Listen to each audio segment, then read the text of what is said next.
Bismillahirrahmanirrahim. Innalhamdalillah nahmaduhu wa nasta'inuhu wa nastaghfiruh wa na'udzu billahi min shururi anfusina wa min sayyiati a'malina. May yahdihillahu fala mudilla lahu wa may yudlil falan tajida lahu waliyyan mursyida. Asyhadu an la ilaha illallah wahdahu la syarika lahu wa asyhadu anna Muhammadan abduhu wa rasuluhu la nabiyya ba'dah. Allahumma sholli ala Muhammad wa ala ali Muhammad kama shallaita ala Ibrahim wa ala ali Ibrahim wa barik ala Muhammad wa ala ali Muhammad kama barakta ala Ibrahim wa ala ali Ibrahim fil alamin innaka Hamidum Majid. Amma ba'du. Ma'asyiral muslimin rahimani wa rahimakumullah, usikum wa nafsi bi taqwallahi faqad faza man ittaqa. Ibu-ibu, bapak-bapak, adik-adik para jamaah rahimakumullah. Tinggal beberapa judul yang ada di dalam kitab Tauhid ini. Misalkan bab 59 sekarang ini, yadhunnuna billahi ghairal haqqi dhannal jahiliyah. Orang tidak boleh berprasangka jelek kepada Allah. Nanti ada bab lagi, mengapa bab yang ke-60 itu maja'a fi munkiril qadar. Bab 60 itu masalah ingkar terhadap qadarnya Allah. Tinggal 61, 62, 63 sampai 67 selesai. Yang 67 wa ma qadarullaha haqqa qadri. Orang yang tidak mengagungkan Allah dengan keagungan yang semesti-mestinya. Nah, sekarang yang dibahas adalah yadhunnuna billahi ghairal haqqi dhannal jahiliyah. Orang yang berprasangka jelek. Dalam kitab itu ditulis orang itu kemungkinan satu di antara dua. Kalau yang memelihara syahadatnya dengan baik dan mengerti maknanya, maka dia apa? Itu dia berprasangka baik. Ayyadunna billahi khairan. Dia berprasangka baik apa saja yang Allah berikan kepada kita itu. Tapi kalau kemudian ada pemahamannya yang keliru tentang tauhidnya, orang bisa suudon, berprasangka jelek itu.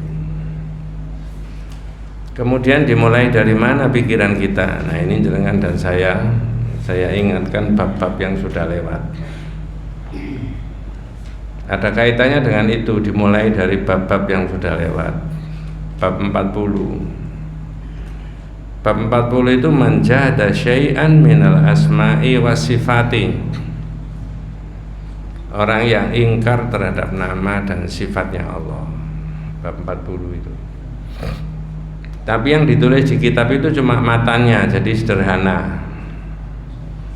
Tapi kalau diurai berkaitan dengan Al-Asma'ul Husna, saya ambil satu bagian saja dari 3 atau 4 bagian tentang bab 40. Apa satu bagian? Satu bagian asma Allah itu laisat maksurah bi adadin. Asma Allah itu a'lam wa awsaf wa a'mal. Nama Allah itu antara nama, sifat dan perbuatan sama. Bagian yang kedua, asma Allah itu laisat maksurah bi adadin muayyanin. Nama Allah itu tidak terbatas pada bagian tertentu, jumlah tertentu, enggak. Bagian yang ketiga, asma Allah itu ikhtalafa lafzuhu wa tafaqa maknahu. Lafalnya berbeda-beda tapi maknanya satu, yaitu Allah. Nah, yang dicocokkan dengan bab ini, bab 59 itu ya tadi, asma Allah itu a'lam wa awsaf wa a'mal. Jangan titeni yang ini. Nama Allah itu adalah antara nama, sifat dan perbuatan apa? Sama. Oh Pak Ustadz, kalau nama-nama Allah itu semuanya baik, berarti sifat-sifat Allah baik. Kalau sifat-sifat Allah baik, berarti perbuatan Allah baik. Nah, ini yang dibahas, Pak. Tapi ada nggak? Ada kalanya perbuatan Allah yang ditimpakan manusia lalu manusia itu suudon. Ada. Karena nggak enak kan?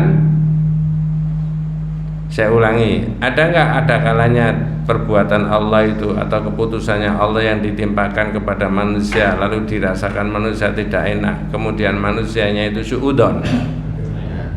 Apa maunya Allah? Ya, saya pernah menerangkan begini agak panjang lebar, kemudian ada yang tanya pakai cara Jawa.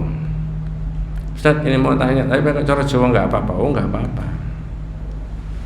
Pertanyaannya begini, kalau begitu Allah itu sakar PDW Ustaz?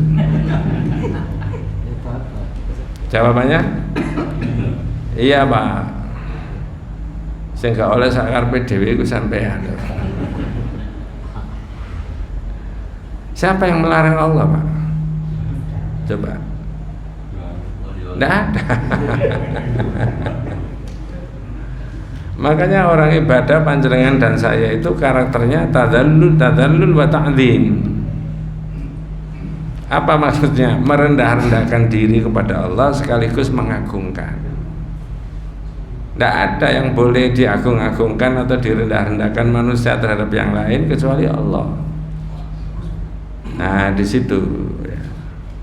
Jadi saya ulangi, a'lam wa awsaf wa a'mal. Nama Allah itu antara nama, sifat dan perbuatan sama. Nama Allah baik, berarti sifat Allah baik, perbuatan Allah baik. Tapi manusia itu loh kadang-kadang sudah diberitahu, sudah belajar, sudah gini seperti saya dan panjenengan itu masih saja kadang-kadang suudon. Nah, untuk membersihkan diri supaya tidak nifak ya dipelajari mengapa begitu. Karena yang ditimpakan Allah pada manusia itu macam-macam. Jenengan bisa cocokkan di surat 33 ayat yang 17 Al-Ahzab ayat yang ke-17. Itu menerangkan kalau Allah menghendaki sesuatu tentang kepada manusia itu ada kalanya su'an, ada kalanya rahmatan, baik dan tidak baik. Ya berterima saja. Ya. Berat Ustaz, iya memang tidak enak, betul ya kalau menurut ukuran manusia.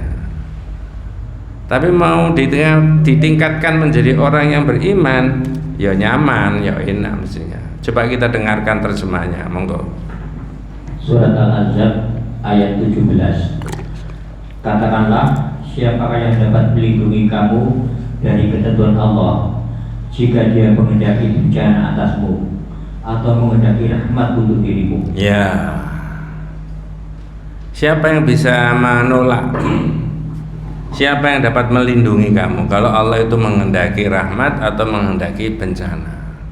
Rahmat dalam tanda petik berarti maknanya sesuatu yang dirasakan manusia enak, bahagia, ya, gembira, senang, tersenyum, happy. Tapi tidak enak, murung, marah, mangkel, menangis ini dan sebagainya. Manusia itu diantara dua tadi, susah, senang, ini dan seterusnya. Maka ditanya sama Allah, siapa yang dapat melindungi Allah? Siapa yang melindungi kamu dari ketentuan Allah jika Allah menghendaki bencana atau Allah menghendaki rahmat untuk dirimu? Ya nggak ada, nggak bisa. Ya, nggak bisa. Coba tak potong dulu. Apakah orang berhati-hati tidak dapat supaya yang terhindar dari musibah dan bencana Allah itu? Apakah jika orang itu sudah berhati-hati bisa melindungi atau bisa menolak dari kehendaknya Allah? Bisa. Apakah orang berhati-hati itu bisa menolak kehendaknya Allah yang tidak baik? Tidak bisa ya. Kalau begitu hati-hati perlu apa enggak? Perlu. Ada enggak orang tua bilang sama anaknya, kamu saya enggak hati-hati, coba hati-hati enggak jatuh? Ada enggak? Banyak. Ada. Anaknya jawab, Pak ini sudah hati-hati masih jatuh. Ya enggak, temanmu itu enggak hati-hati, betul itu makanya enggak jatuh. Kamu memang enggak hati-hati. Sing mudeng tauhid anaknya apa bapaknya? Sing ngaji tauhid.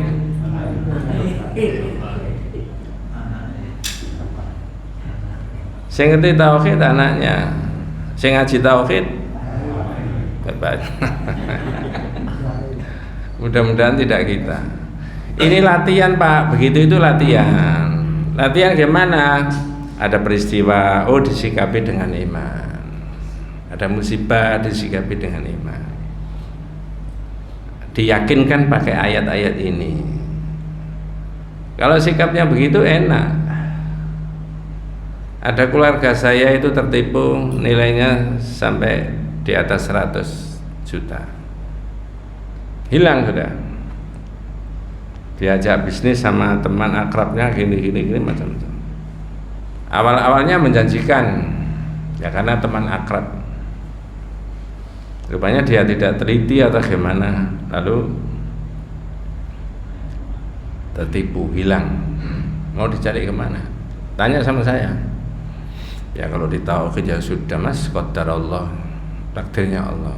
Lu kok begitu Pak? Nah, kamu lapor siapa? Kamu pakai kekuatan apa? Kalau di tauhid itu kalau Allah mengambil, jangankan harta benda, manusia itu loh diambil nyamannya, nggak bisa lapor-lapor kok. Betul Pak ya? Berdoa saja, mudah-mudahan. Yang kasihan itu bukan kamu. Lalu siapa Pak? Yang nipu itu loh yang kasihan. Kok kamu yang enggak loh? Kamu nggak dosa, nggak salah, ditipu kok. Kalau bapak itu enggak kasihan sama, karena ini anak saya. Kalau bapak enggak kasihan sama kamu, yang nipu itu yang kasihan.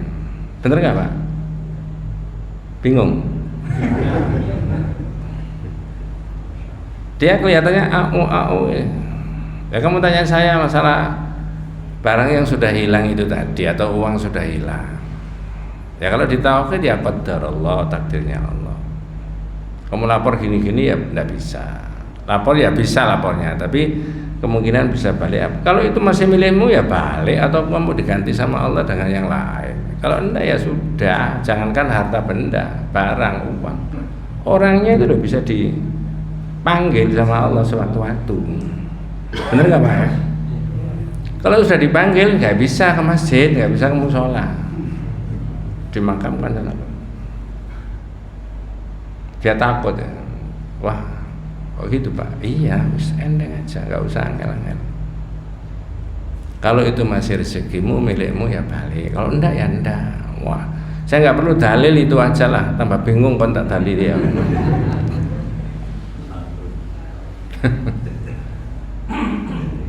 Insya Allah kalau sudut pendekatannya begitu enak Pak. Tapi itu perlu latihan, ya mulai dari yang kecil-kecil. Makanya tadi ditanya itu pakai surat Al-Ahzab 17. Siapa yang bisa melindungi dirimu dari kehendaknya Allah, dari murkanya Allah? Jika Allah itu menghendaki atas kamu itu menghadapi rahmat atau menghadapi apa? Bencana. Ya nggak bisa. Bencana itu kan bisa sisi macam-macam. Selanjutnya supaya tuntas terjemahannya, mereka itu tidak akan mendapatkan pelindung dan penolong selain Allah. Nah iya, berarti kembalikan aja ke sana, kepada Allah apa saja. Nah karena kita sudah membaca kitab tauhid ini berdasarkan dalil Al-Quran dan hadis, maka pendekatannya pakai itu. Kalau pakai akal, pakai resu, macam-macam. Wah, andai kata tidak saya investasikan, andai kata saya tidak dekat sama teman saya yang ini, andai kata waktu itu saya tidak diajak makan-makan, saya nggak mau, dan sebagainya. Andai kata, padahal sudah apa? Terjadi. Yang terjadi, yang sudah terjadi, terjadilah. Ya, kita tidak tahu. Nah ini pernah dialami oleh Nabi sendiri berkaitan dengan ini. Maka orang Islam saat itu terbelah menjadi dua. Ada sebagian yang tetap berhusnudzon, berprasangka baik kepada Allah, tapi sebagian tidak berprasangka baik. Lah yang tidak berprasangka baik inilah yang dibahas di sini. Kalau orang tidak berprasangka baik, itu balik ke Asmaul Husna tadi. Apa maksudnya balik ke Asmaul Husna? Oh, kalau orang suudzon sama Allah, berprasangka jelek, berarti ada keputusannya Allah yang salah. Kalau ada keputusannya Allah yang salah, yang keliru, saya tanya jenengan, yang merevisi siapa? Bisa nggak direvisi? Kalau ada keputusannya Allah dianggap salah, ada nggak yang bisa merevisi? Nggak bisa. Ya sudah mas, benar semuanya. Yang bisa direvisi itu keputusannya MK. Ya, belum itu dianggap final dan mengikat katanya. Ya sudah, itu manusia mas. Ya, yang buat manusia kok akal-akalan juga bisa itu sebenarnya. Manusia nggak bisa, Allah yang nggak bisa. Nah kalau orang itu meyakini ada keputusannya Allah yang salah, berarti ada sifat Allah yang nggak baik, gitu loh.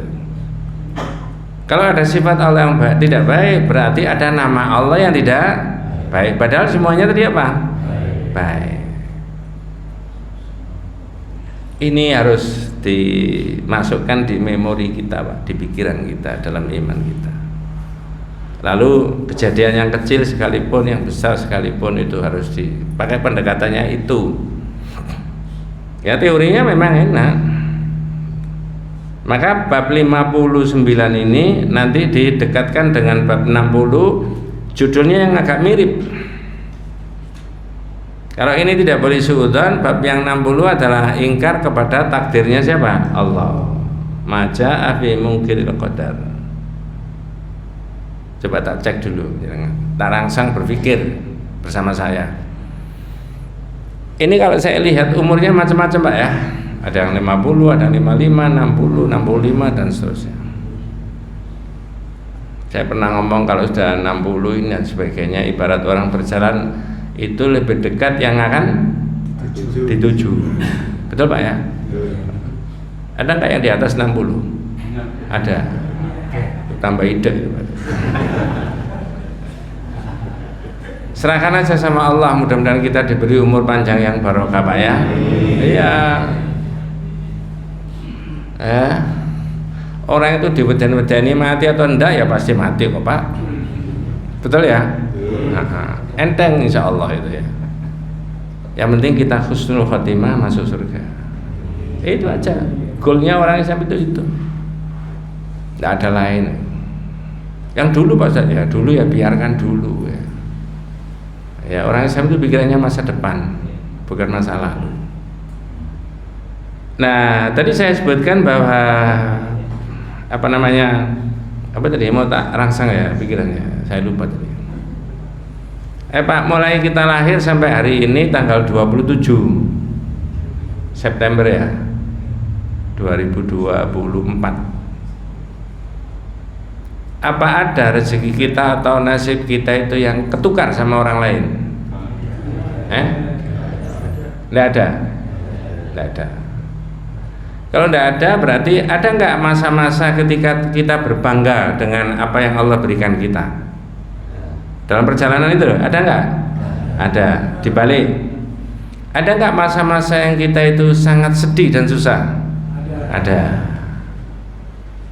Kalau dikembalikan kepada Allah, maka ya, sebenarnya orang tidak boleh berbangga dengan apa yang diperoleh saat itu, karena sumbernya dari sana. Pak, jangan dapat ini. Oh, mas itu kan Allah. Ya tapi jangan ikhtiar. Ya banyak orang ikhtiar nggak bisa sukses kayak begitu ya. Nah, mudah-mudahan sikap kita itu begitu. Ya. Sebaliknya kalau ada sesuatu yang gagal dari kita dalam sisi apapun, kata tauhid tidak boleh terlalu bersedih. Gagal Pak, oh enggak masalah, berarti Allah itu masih menguji saya itu. Enak kalau begitu. Oh enggak, itu ya sudah macam-macam ya. Sampai kok gagal Pak, nggak bisa dicalonkan, ya enggak apa-apa lah Mas. Saya dicalonkan masa enggak karu-karuan nanti malah tambah. Siapa tahu ke depannya. Nah oleh karena itulah manusia tadi saya katakan apapun yang dirasakan oleh manusia itu ada sesuatu yang benar dari Allah, tidak boleh suudzon. Nah, yang dialami oleh Nabi tadi kita bisa lihat di surat 3 ayat 154. Apa itu Pak? Al Imran ya? Yeah. Ayatnya 154. Coba saya cek dulu panjenengan. Itu peristiwa perang Uhud tahun 2000 ya, bukan Pak, 2000. Tahun ketiga Hijriah. Orang Islam menang apa kalah? Kalah. Yang meninggal berapa Pak? 70. Padahal 1 tahun sebelumnya itu yang ikut Nabi perang itu baru 317. Tapi 1 tahun berikutnya di perang Uhud yang meninggal itu 70. Itu jumlah banyak Pak, hampir sepertiga dari apa yang ikut Nabi sebelumnya. Dan termasuk sahabat-sahabat yang wafat itu sahabat-sahabat papan atas kalau pakai bahasanya selebritis, ya. Hamzah bin Abdul Muthalib, itu orang yang ditakuti, itu paling spektakuler itu. Dalam kitab tarikh disebut Sayyidus Syuhada, syahid yang paling besar, Hamzah pamannya Nabi. Ini bukan cerita fiktif Pak, itu pernah terjadi betul. Dengan peristiwa besar yang dialami Nabi tadi, kekalahan dalam perang Uhud, nah ini terbelah, umat Islam, terbelah. Itu kalau kita tarik kecil-kecilan atau besar dalam peristiwa kita sehari-hari, orang itu ketika mengalami begini bisa terbelah, ada kemungkinan. Ya, menjadi mukmin yang sebenarnya atau menjadi munafik. Ya, begitu. Oleh karena itu peristiwa yang terjadi di perang Uhud itu diterangkan di dalam Al-Quran dengan tema yang berbeda-beda.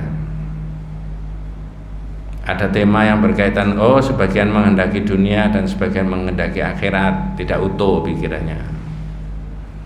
Ada tema lagi, sebagian karena nifak, munafik, itu kan gembosi Nabi dalam perjuangan. Nah, yang sekarang ini tema berkaitan dengan suudon kepada Allah pasca terjadinya perang Uhud tadi. Apa bahasa Al-Qur'annya? Pakai surat Al Imran ayat 154. Monggo. Tsumma anzala 'alaikum min ba'dil ghammi amanatan nu'asa yakhsha ta'ifatan minkum. Monggo. Ya. Al Imran ayat 154. Nggih. Kemudian setelah kamu ditimpa kesedihan, Dia menurunkan rasa aman kepadamu berupa kantuk yang meliputi segolongan dari kamu. Ya. Jadi ketika sebagian umat Islam tadi Allah Subhanahu wa taala menguji dengan kekalahan, kemudian setelah kamu ditimpa kesedihan. Ya, kesedihan itu kan bisa macam-macam, Pak. Ada faktor ekonomi, ada faktor kesehatan, ada faktor ini kematian, ada faktor kegagalan dan sebagainya dan sebagainya. Al-Quran sendiri mengalami kalau sesuatu yang tidak enak itu bisa disebut orang itu sedih. Tapi karena ini sahabat, supaya orang bisa mengambil pelajaran, kemudian oleh Allah dikasih terapi. Menurut bahasa ini diberi ngantuk. Amanatan nu'asa yakhsha ta'ifatan minkum. Sebagian dia menurunkan rasa aman kepadamu berupa apa? Kantuk yang meliputi segolongan dari kamu. Orang kalau ngantuk itu obatnya apa, Pak? Jangan ngopi, Pak, ya. Nah, kalau orang itu tidur pulas, peristiwa-peristiwa yang dianggap tidak enak atau yang mengenakkan itu hilang semuanya, Pak. Hilang. Ini nggak pakai obat tidur loh, Pak. Ya, Allah yang menidurkan mereka. Tapi yang kita bahas bukan itu, cuma ini kan merupakan perbandingan. Ada sebagian yang dingantukkan sama Allah ditidurkan, sebagian yang lain monggo. Sedangkan segolongan lagi telah dicemaskan oleh diri mereka sendiri. Wa ta'ifatun qad ahammathum anfusuhum, sebagian dicemaskan oleh dirinya sendiri, pikirannya tidak karu-karuan. Karena isinya itu bukan isi tauhid. Kalau isi tauhid bisa tidak karu-karuan, kalau tidak isi tauhid bisa tidak karu-karuan. Kalau isi tauhid biasa, tenang aja. Dicemaskan oleh diri mereka sendiri. Wa ta'ifatun qad ahammathum anfusuhum. Sikapnya bagaimana, Pak? Mereka menyangka tidak benar terhadap Allah seperti sangkaan jahiliyah. Yadhunnuna billahi ghairal haqqi dzannal jahiliyah. Ayat itu yang dipakai judul. Yadhunnuna billahi ghairal haqqi dzannal jahiliyah. Mereka berprasangka jelek kepada Allah seperti prasangkanya orang jahiliyah. Apa maunya Allah? Benarkah Muhammad itu nabi? Kok bisa kalah? Islam itu katanya dimenangkan. Nah, itu kenyataannya kok kalah. Jadi kalau kebaikan itu belum di permukaan, ada kalanya faktor ujian dari Allah. Harus berjuang lagi supaya lebih serius di dalam perjuangan. Dan perjuangan harus disertai dengan doa. Rintangan sudah pasti ada. Ya. Nah, ini kan bener kan? Orang kalau kalah harus gigih berjuang lagi, Pak. Tapi jangan berjuang saja kan. Wes, lanjut. Wa ta'ifatun qad ahammatuhum anfusuhum yadhunnuna billahi ghairal haqqi dzannal jahiliyah. Apa kata-katanya mereka? Mereka berkata, adakah sesuatu yang dapat kita perbuat dalam urusan? Yaquluna hal lana minal amri syai'. Itu pikirannya seolah-olah dominasi itu kehendak kita. Menang kalah itu apa kata kita? Ya enggak.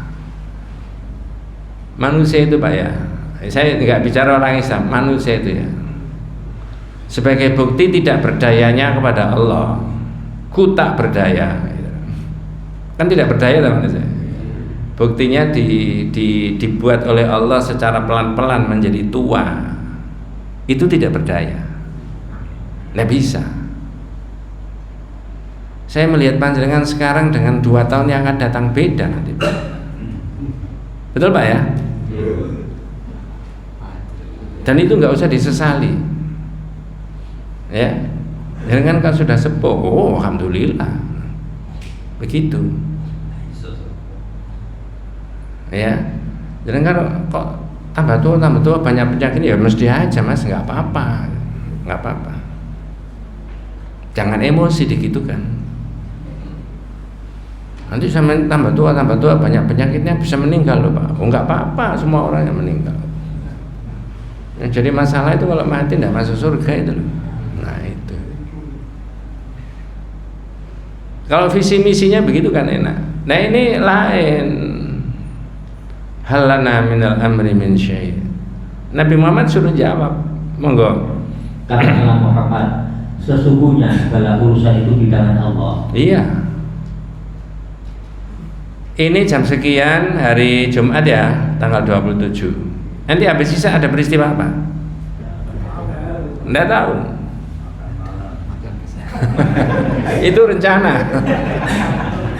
Apakah malam itu terlaksana? Belum tentu. Betul Pak ya? Saya tak cerita, mudah-mudahan ini buat ibrah, pelajaran buat kita semuanya. Tanggal 14 hari Sabtu, sekitar jam sekian itu, saya dapat WA di grup teman-teman di Sepanjang, guru-guru, bahwa ada salah seorang anggota di grup itu, mantan guru meninggal dunia. Saya juga kaget, saya tanya apa, sakitnya apa? Tidak sakit. Itu hari Sabtu jam sekian kira-kira. Terus saya akhirnya ke sana, takziah ke sana. Saya tanya, karena istrinya itu murid saya bidan di rumah sakit Siti Khadijah zaman dulu. Mbak, apa sakitnya? Nggak sakit, mana sih? Lah terus gimana ceritanya?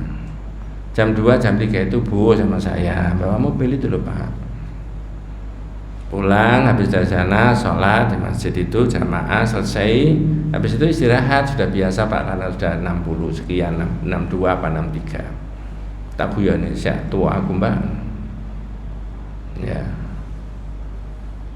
Nah terus habis tidur itu Pak ya, saya tidak tahu apakah tidur pulas apa gimana, wong tidur bersama banyak orang, anaknya juga ikut yang kecil itu bersama saya.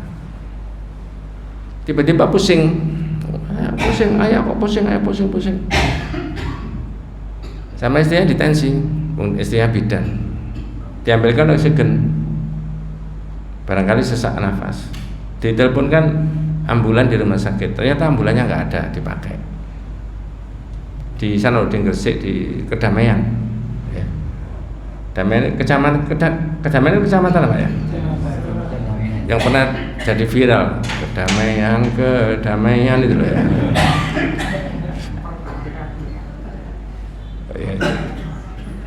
Diangkat Pak, diangkat mau dibawa ke mobil biasa, langsung gini meninggal, nggak sampai dibawa ke rumah sakit.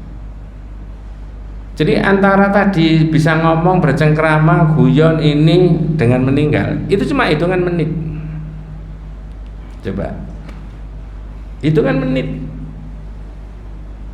Ini kalau orang nggak pakai ini, nggak pakai yakin Allah, yakin tentang ini, wah luar biasa Pak Ustaz.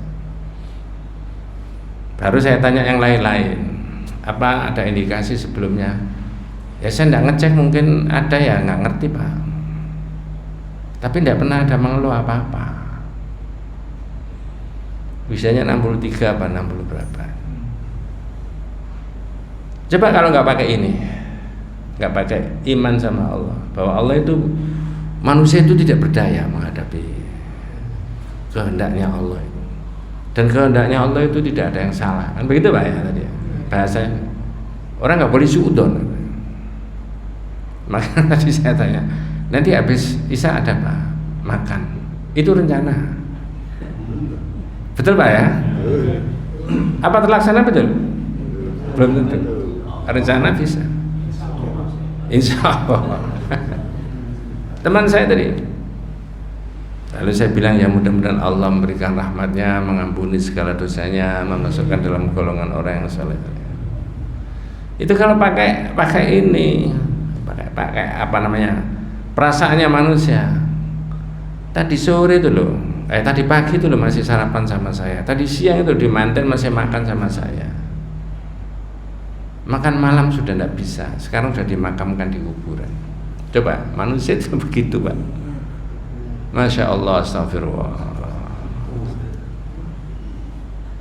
Berarti orang tidak boleh menepuk dada membanggakan ketika dia seolah-olah di atas, sehat, gagah. Tidak boleh Pak ya? Tidak boleh. Di balik kekuatan manusia ada Allah yang lebih kuat menentukan itu tadi. Ya itulah, jenengan sendiri tanpa diceritani sudah paham ada peristiwa begitu itu.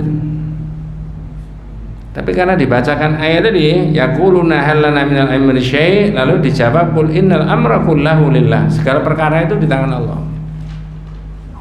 Jangan salah paham, tapi tidak mengurangi ikhtiarnya manusia. Nanti kombinasinya bab 60. Bab 60 itu ada 3 kekuatan manusia yang harus disinergikan, tapi hasil ending akhirnya itu Allah Subhanahu wa taala. Manusia enggak. Lanjut Pak, yukhfuna fi anfusihim ma la yubduna lak. Ya. Mereka menyembunyikan dalam hatinya apa yang tidak mereka terangkan. Ya, yaquluna law kana lana minal amri syai'um ma qutilna ha huna. Monggo. Mereka berkata, sekiranya ada sesuatu yang dapat kita perbuat dalam urusan ini, niscaya kita tidak akan dibunuh atau dikalahkan di sini. Jadi kalau dominasi manusia itu bisa berbuat sesuai dengan apa yang diinginkan, ya tidak mungkin kita dibunuh. Atau dengan bahasa lain di ayat yang berbeda, loh tadi andai kata nggak ikut perang kan nggak mati, nah gitu. Padahal ini peristiwanya sudah apa? Udah terjadi. Ah itu loh. Jadi pikiran-pikiran begini masih ada. Yaquluna hal lana minal amri min syai' ma qutilna hahuna.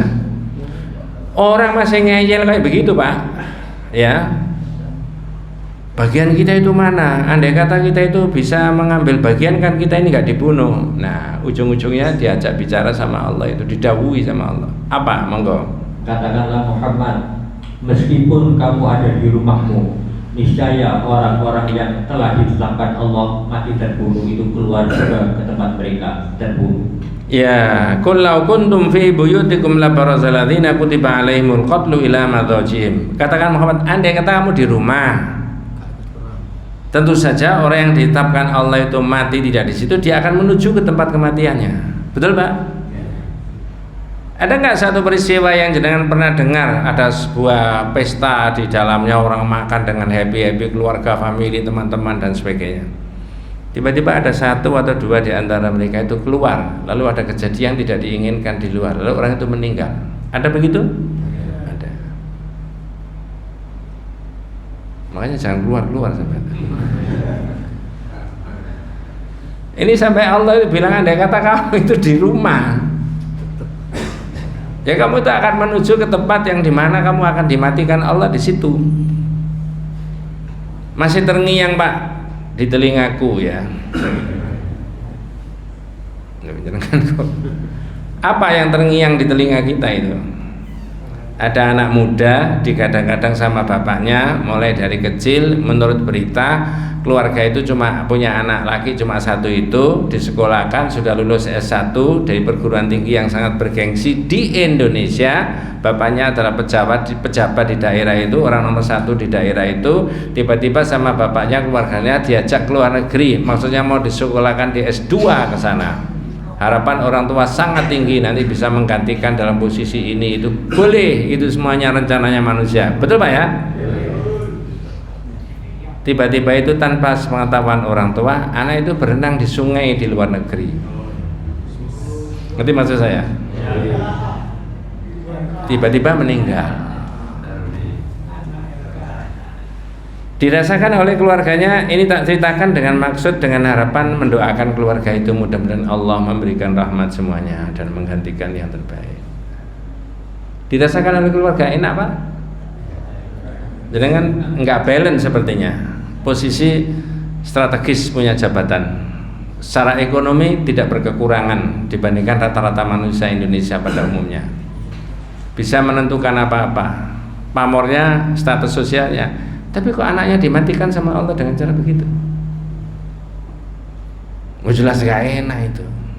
Maka pakai ayat ini, kalau kamu di rumah itu kamu akan mati, kamu akan menuju ke tempat di mana kamu akan dimatikan sama Allah. Oh, kalau begitu kamu beli tiket ngoyo-ngoyo naik pesawat sana turun tidur di hotel sekian hari kemudian kamu jalan-jalan, itu maksudnya Allah kamu mau dimatikan di situ. Nah, jawabannya apa? Halo? Iya. Tapi ada enggak? Itu kok pakai ikut tadi Bu? Kok dari sekolah kan di sini saja. Kira-kira ada enggak yang ngomong gitu kira-kira? Itu orang bertauhid apa bukan? Bukan ya. Kalau orang bertauhid ngomongnya gimana? Qaddar Allah. Sudah takdirnya siapa? Ini teorinya begitu Pak, ya, dan itu benar. Sebenarnya pakai akal juga iya, sudah Allah menentukan, kok mau apa sih manusia?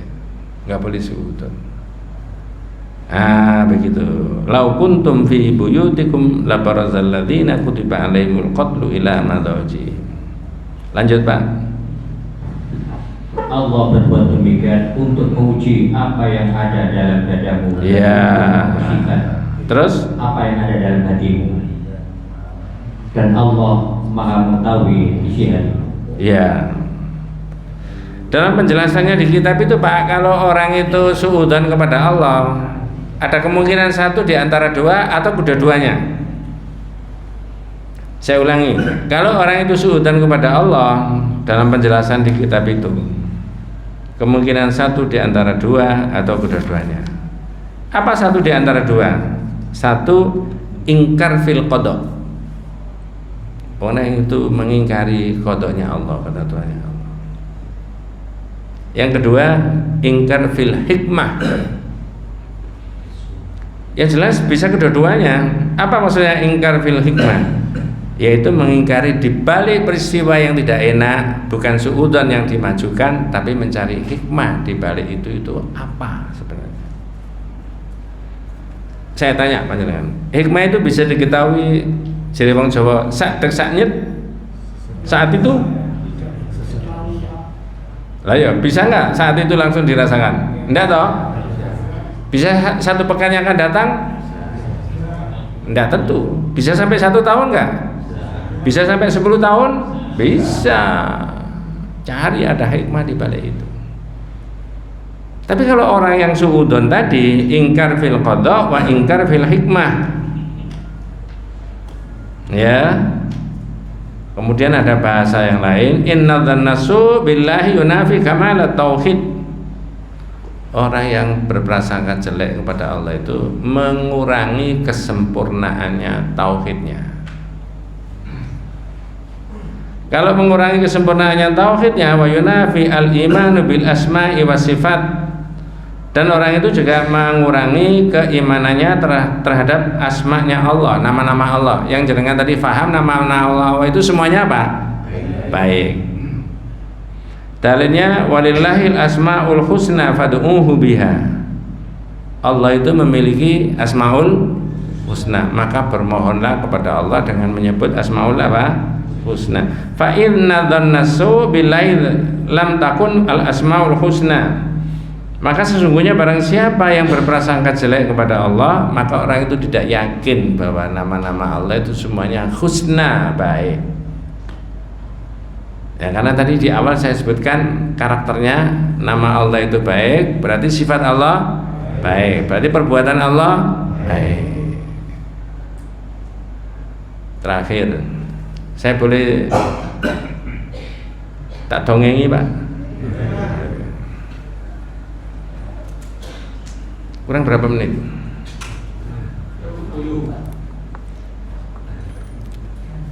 Ada syekh yang alim betul, Pak, ya. Mungkin saya sudah pernah cerita itu di mana itu, ya. Dapat hadiah dari muridnya. Apa hadiahnya? Burung beo. Syekh, ini ada burung bagus. Oh ya, makasih Mas. Taruh sebelah rumah, sebelah masjid nanti. Kasih kandang yang besar. Tapi karena syekhnya tiap hari di masjid itu menjelaskan la ilaha illallah, uraikan begini, nanti lain kali la ilaha illallah, ditirukan sama burungnya. Apanya Pak yang ditirukan? La ilaha illallah. Saya tanya panjangan, burung beo itu bisa diajari la ilaha illallah enggak? Bisa toh? Bisa. Fasih. Malah diajari sama santri-santrinya. La ilaha illallah, bunyi la ilaha illallah, la ilaha illallah, burung. Gambarannya andai kata burung itu diletakkan di sebelah tembok, lalu sebelah tembok yang lain ada orang, ini pas bunyi burungnya, orang ini nggak ngerti, ini suaranya manu apa suaranya orang. Saking apanya? Fasih. Senang syekhnya. Tiba-tiba qadarullah lepas. Lalu diterkam sama kucing, dimakan sama kucing. Dilihat sama syekh itu burung itu tidak berbuat apa-apa, hanya menggelepar saja, mengepak-ngepakkan sayapnya, hitungan detik mati. Nangis syekh itu, sedih sekali. Sampai waktunya taklim pengajian masih menangis. Astagfirullah, astagfirullah, astagfirullah, astagfirullah. Syekh, kata mereka, ada apa? Saya itu punya burung bagus Mas, diberi murid saya, santri saya, qadarullah lepas, diterkam oleh kucing, meninggal, mati. Dan saya melihat itu, saya sedih. Oh, enggak usah khawatir, saya punya lebih bagus, nanti kasih hadiah Ustaz. Loh, bukan itu Mas. Yang saya sedih, saya menangis yang sampai sejadi-jadinya, dan saya beristighfar itu menyaksikan burung yang mati diterkam kucing itu. Setiap hari itu bisa bunyi la ilaha illallah, tapi begitu mati tidak bunyi la ilaha illallah. Saya beristighfar, jangan-jangan saya seperti itu nanti. Sekarang saya bisa fasih melafalkan la ilaha illallah tapi mati. Terus saya kasih nasihat, oleh karena itu kamu murid saya, santri saya, jangan malas-malas kamu belajar tauhid. Karena Allah memerintahkan supaya la ilaha illallah itu diberi makna, jangan-jangan diucapkan saja lalu mati tidak melafalkan itu. Ya, terus saya berdalil pakai isinya kitab. Fal ilmu bimaknaha wajibun wa muqaddamun ala sairi arkanil Islam. Mas, memberi makna terhadap kalimat la ilaha illallah itu hukumnya wajib dan harus didahulukan di atas seluruh rukun Islam. Betul Pak? Yang dibawa pulang nanti jangan burung beo-nya Pak ya. Tapi apanya tadi? Ironis betul orang itu. Jangan seperti burung. Begitu masih hidup la ilaha illallah tapi nggak ngerti maknanya apa. Sama Allah ya suudzon, beristiadzah kepada selain Allah, berdoa kepada Nabi, ini dan sebagainya. Kesirikan itu menghantui dirinya, tapi di sini la ilaha illallah, la ilaha illallah. Nggak paham dia, nggak ngerti. Nah di situ loh.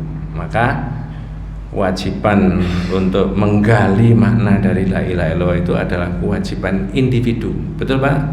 Iya. Orang nanti tidak dibeda-bedakan apakah pangkatnya, jabatnya, kedudukannya dan sebagainya. Pernah jadi orang nomor 1, apa pernah jadi orang nomor 71 itu tidak masalah.